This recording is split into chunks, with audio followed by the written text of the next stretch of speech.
Pessoal, beleza? Hoje vamos fazer aqui mais um outro vlog, hoje bastante polêmico.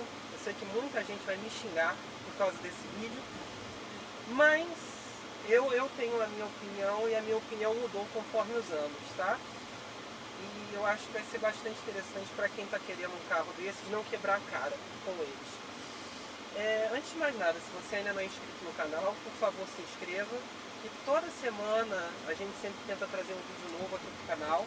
Se você já é inscrito aqui no canal, participe daquela área comunidade, que lá nós sempre tentamos falar a respeito dos carros que a gente já testou, dos carros que a gente vai testar e de curiosidades automotivas em geral. Bom, vamos lá polemizando bastante, né? Eu tive dois Civics da geração EG, né? E eu tive uma experiência, na época eu considerava regular, boa, né? Mas foram carros que tinham uma manutenção muito cara e não eram carros pouco problemáticos não, como muita gente acha. Hoje eu penso isso depois que eu vejo a durabilidade dos carros que eu tive posteriores a ele. Então eu posso fazer um comparativo, já tive vários carros. O que acontece? O Civic daquela geração, o Civic até antes do New Civic, né?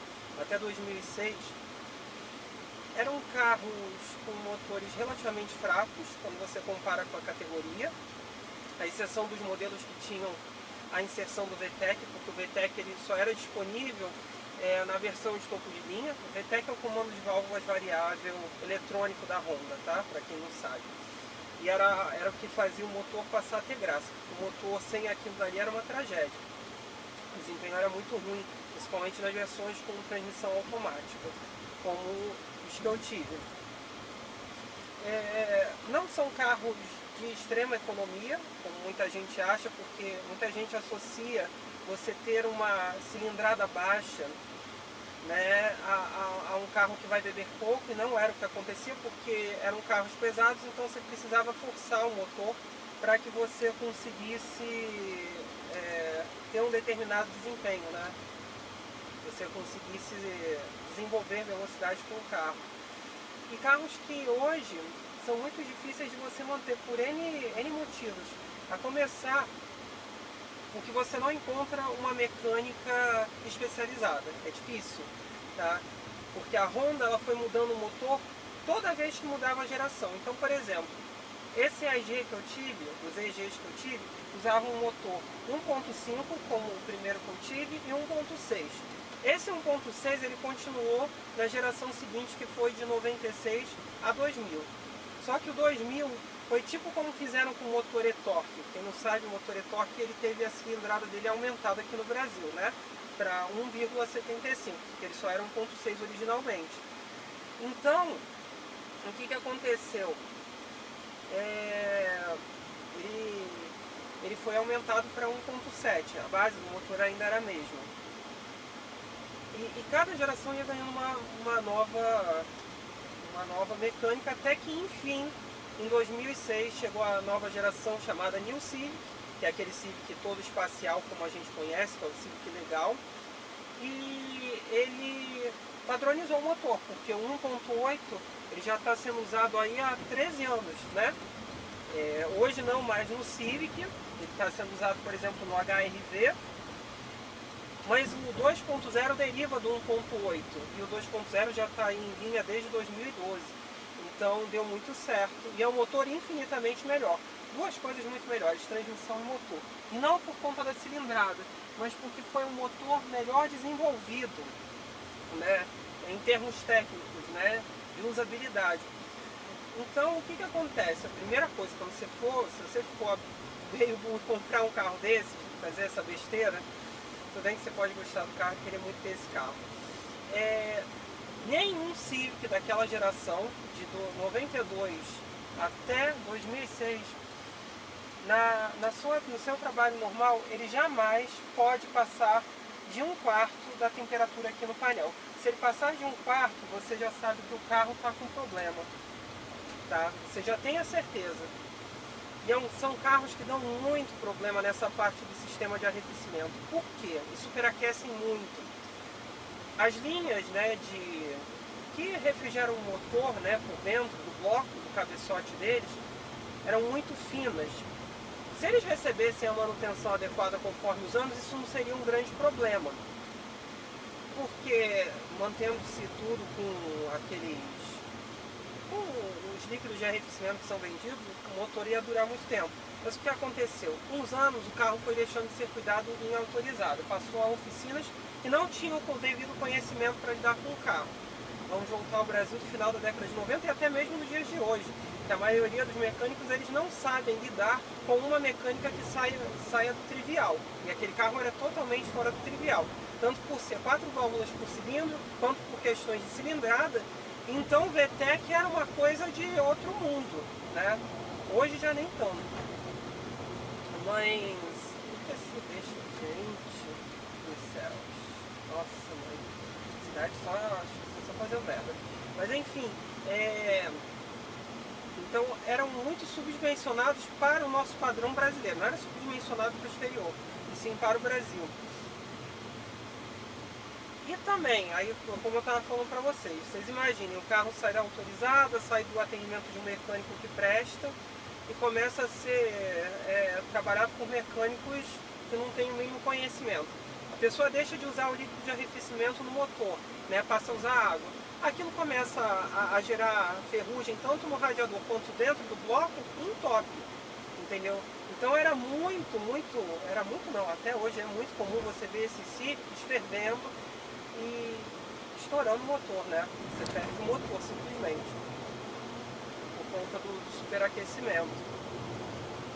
E o bloco ele empena, então o gasto para você fazer um motor daqueles é muito alto, né? É muito alto mesmo.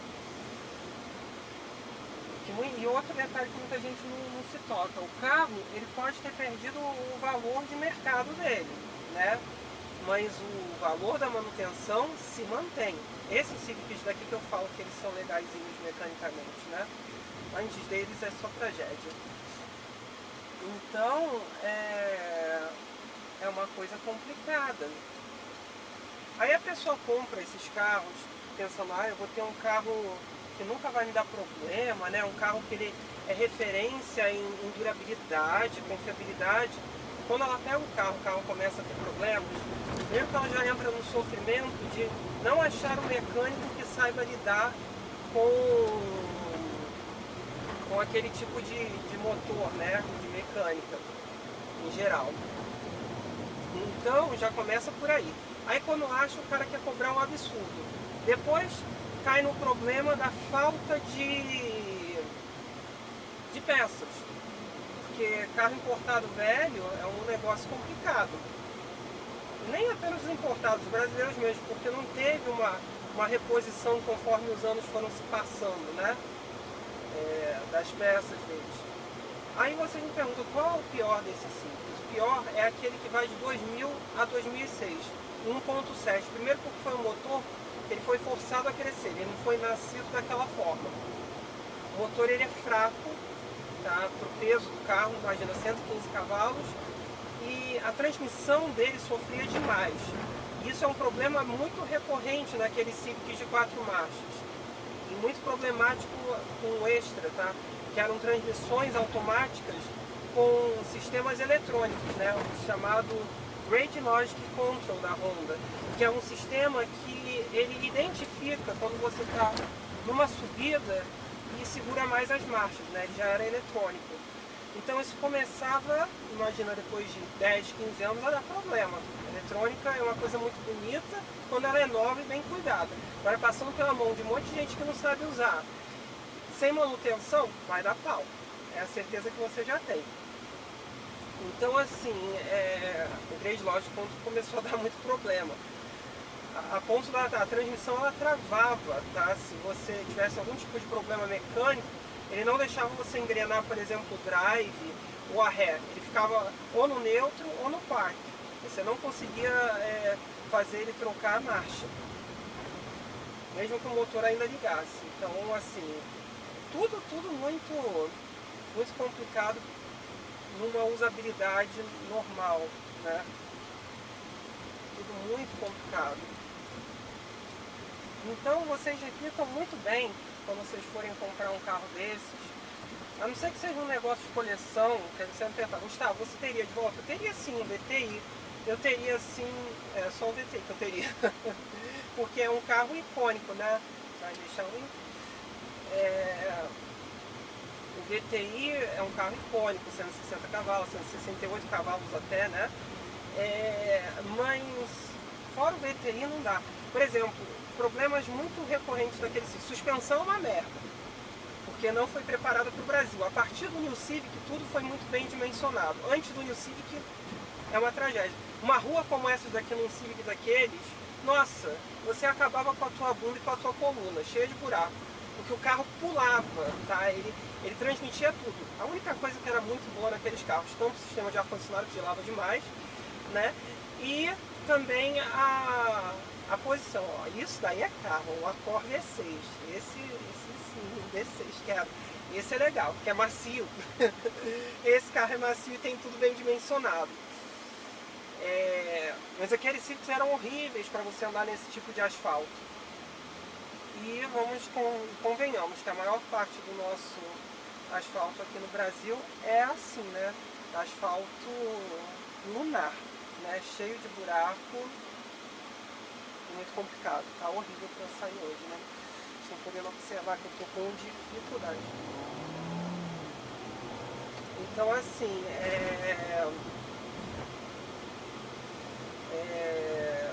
então é um carro muito duro, acabava mesmo com a coluna, cansava. Carros muito baixos. E aí entra a curiosidade. Em 2000, quando lançaram essa, entre aspas, maldita geração de Civic problemática, eles deixaram o carro molenga.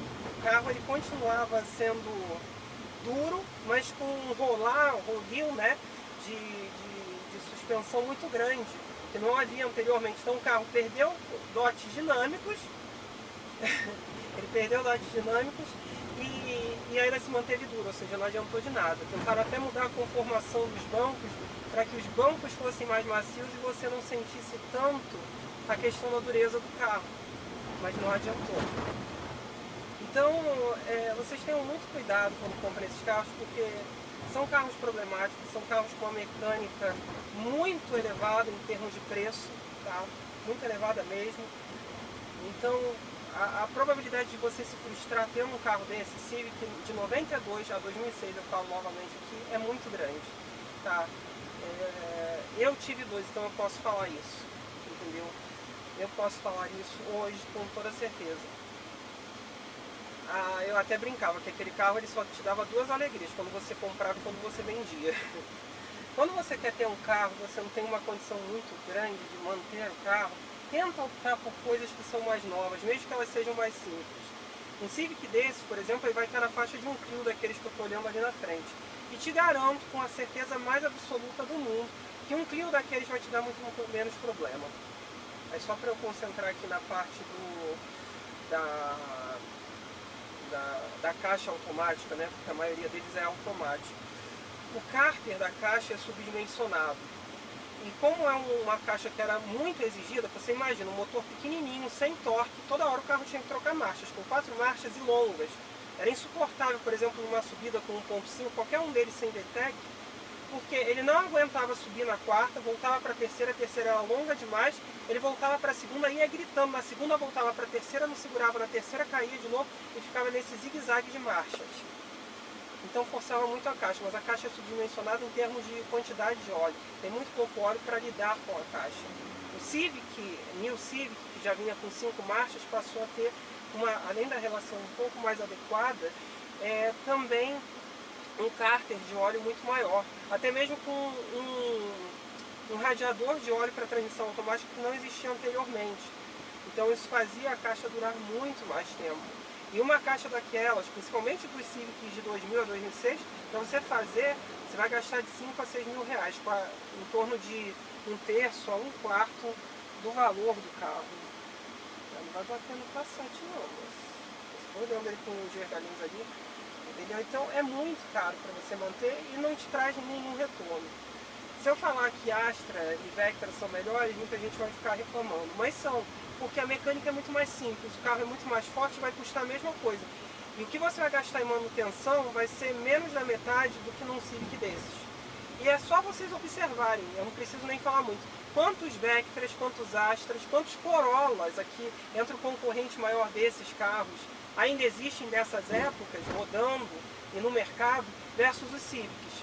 E não foram carros que venderam muito pouco, não. A questão do desenho é subjetiva. Aquele Civic de 2000 a 2006 é horroroso de desenho, mas aí é subjetivo. Né? Os anteriores são bonitos, isso eu tenho que assumir. Mas em termos muito baixos que arrastam tudo, às vezes até em curva você tinha o carro arrastando, porque tinha um monte de defletores plásticos por baixo do carro, e na hora que você entrava numa curva mais forte, aquilo se arrastava. Então assim, eu sei que muita gente vai ficar triste com esse vídeo que eu fiz, puta até do jeito que eu tô falando, né, que eu só tô queimando o carro, mas pra maioria vai ser uma experiência muito ruim, entendeu?